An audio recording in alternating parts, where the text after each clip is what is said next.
যে কোনো কাজ করতে গেলে অনেক ধৈর্য লাগে আর অনেক পরিশ্রম করলে তারপরে কিন্তু সফলতা পাওয়া যায়।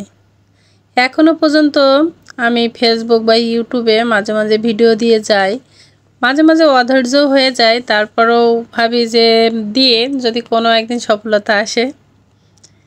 কিন্তু অনেক দিন হয়ে গেছে আমি কোনো ভিডিও ছাড়ি না।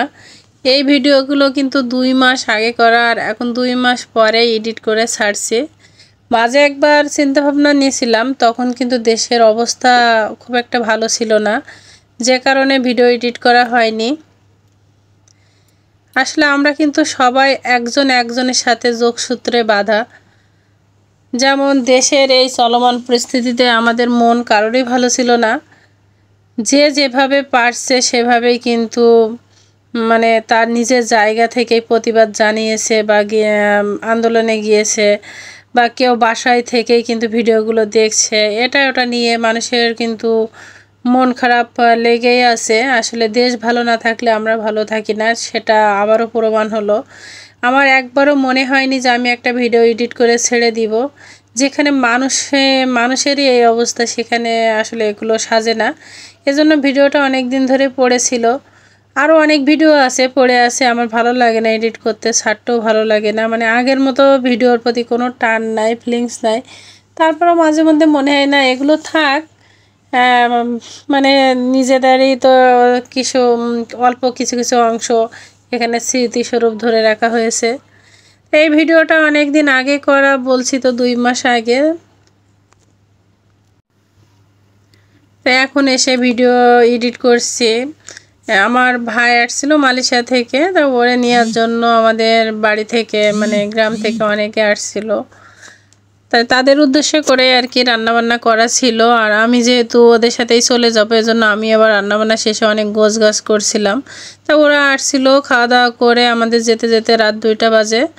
আর রুবেল এসে তো এয়ারপোর্টে দাঁড়িয়েছিল আমাদের জন্য। পরে আমরা এখান থেকে আমরা রাত 2টা 2:30টার দিকে রওনা দিছি, ওর ওখানে গিয়ে পৌঁছেছি। পরে আমাদের এয়ারপোর্টে যেতে যেতে অনেক রাত হয়েছিল, কারণ এয়ারপোর্টের ভিতরে কিন্তু অনেক জ্যাম থাকে, বাইরে সাইডগুলোতে এত পরিমাণ জ্যাম থাকে। তাই তো আমার বাসা থেকে সব খাওয়া দাওয়া করে তারপর আমরা রওনা দিয়েছি। আর আমার 2 মেয়ে, ওরা খুব আনন্দেই আছে, নানির বাড়িতে যাবে অনেক দিন পর। আসলে আমার অনেক পরিশ্রম হয়ে গেছিল ওই দিন, এত পরিমাণ টায়ার্ড লাগছিল। পরে আমি কি করছি, রাতে ওইভাবেই ওদের কাছে মেরে দিয়ে আমি একটু রেস্ট নিছি। আর নিজেদেরই তো গাড়ি ছিল, প্রাইভেট ছিল, ওই জন্য সমস্যা হয়নি। আর মার্জিয়া কিন্তু অনেক খুশি, কারণ ও মানুষের কোল বা মানুষ পেলে অনেক খুশি হয়। আর দেখতে দেখতে আমরা কিন্তু এয়ারপোর্টে চলে এসেছি। আর এয়ারপোর্টে এসে যে ভোগান্তি, আল্লাহ, পুরো 4 সাইড জ্যাম ছিল। রুবেলের কাছে পৌঁছাতে পৌঁছাতে আমাদের প্রায় 2 ঘন্টা লাগছিল ওই জায়গাতে। আমরা যে কোনোভাবে হোক ওর ওখানে পৌঁছে গিয়েছিলাম। পরে আবার ওর ওখান থেকে আমরা ওরে নিয়ে বাইরে কিছু দূর আসার পরে আমাদের একটা বড় বিপদের সম্মুখীন হয়। আমাদের যে প্রাইভেটটা ছিল ওটা হঠাৎ করে নষ্ট হয়ে যায়, স্টার্ট নেয় না, কি সমস্যা হয়েছিল আল্লাহ জানে। তা ওখানে আমাদের একটা পুলিশ ভাই অনেক হেল্প করছিল, ওর বড় গাড়ি দিয়ে আমাদের গাড়িটা টেনে দিছিল, কিন্তু ফ্রি না। পরবর্তীতে ওনারে আর কি কিছু টাকা দিতে হয়েছিল, যেহেতু তখন 4টা বাজে। তারপরে একটু দূর টান দেওয়ার পরেই স্টার্ট নেয়, তারপর থেকে আর সমস্যা ওখান থেকে হয়নি। পরে আমরা কিছু দূর চলে আসলাম, আসার পরে আবার গাড়িটার চাকা পাংচার হয়েছিল। এভাবে এই করতে করতে কিন্তু আমরা বাড়িতে যাই। তো এই তো এয়ারপোর্টের ভিতরে রুবেলের আমরা পেয়ে গিয়েছি। আর মা ছেলের এতদিন পরে দেখা, দীর্ঘ 10-11 বছর পরে দেখা, তাহলে কেমন অনুভূতি হয়। আসলে সন্তান ছাড়া মাকে থাকা অনেক কষ্ট মার পক্ষে, আবার সন্তানেরও এতদিন পরে সবাইকে দেখে রুবেলেরও অবশ্য অনেক ভালো লাগছে, আমাদেরও অনেক ভালো লাগছে। আমাদের ভাই এত বছর পরে আমরা দেখলাম। আসলে ও গিয়েছে একটা না, এর ভিতরে কখনো বাড়িও আসেনি, কারণ ওর কাগজপত্রের একটু সমস্যা ছিল, এই জন্য একটানা 10 বছর পরে বাড়িতে আসছে। আর সবাই মিলে একই গাড়িতে, মা বাপ ভাই বোন আমার মেয়েরা, মানে ও যখন গিয়েছে আমার বড় মেয়েটার বয়স তখন 1 বছর মতো ছিল আর কি। আর আমার বড় মেয়েটার বয়স এখন 10 বছর শেষ হয়ে গিয়েছে, 11 বছরে পড়ছে। এত বছর আর কি দেখিনি কারোর। মেয়ের ভিতরে একটা বাচ্চা বড় হয়ে গিয়েছে, আবার আর একটা হয়েছে। এভাবে মানুষের জীবন কিন্তু চলতেই থাকবে। তা ও যে বাড়িতে আসছে, বাড়িতে আসার পরে কি বলবো, মানে যেহেতু ভিডিওটা অনেকদিন পরে আমি এডিট করছি, তা বিপদ বলে না মানুষকে ছাড়ে না।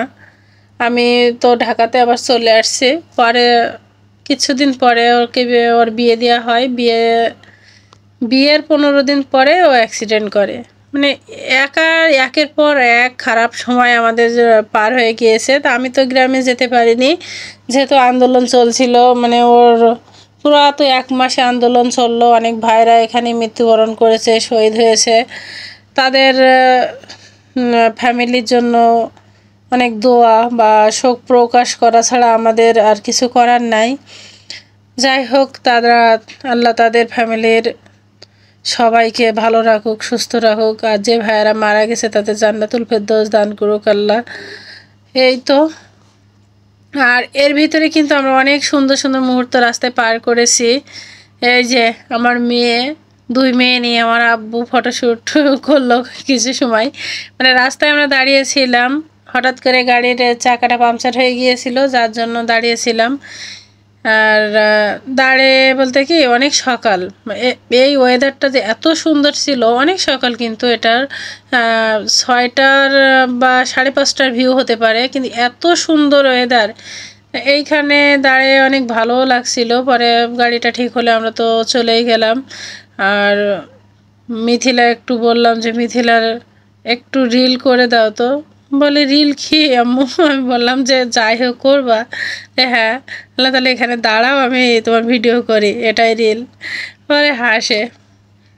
আসলে ও কিন্তু বড়ই হয়েছে, কিন্তু ওর হাতে আমি ওইভাবে ফোন দিই না। মানে ফোন খুব একটা দিই না, হয়তো বা 2-5 মিনিটের জন্য নেয়, একটু ভিডিও দেখলো বা একটু পড়াশোনা কিছু দেখলো, হয়ে গেল। ফোন আসলে বাচ্চাদের হাতে ওইভাবে দেওয়াটা ঠিক না। আর এই তো এই পাশেরটা আমার ভাই, যেটা লম্বা করে। তা ওই খুব অস্বস্তি বোধ করছিল যে এত সময় লাগে বাড়িতে যেতে। বলতে বলতে কিন্তু আমাদের গ্রামের এলাকাতে আর কি চলে এসেছি বাজারে।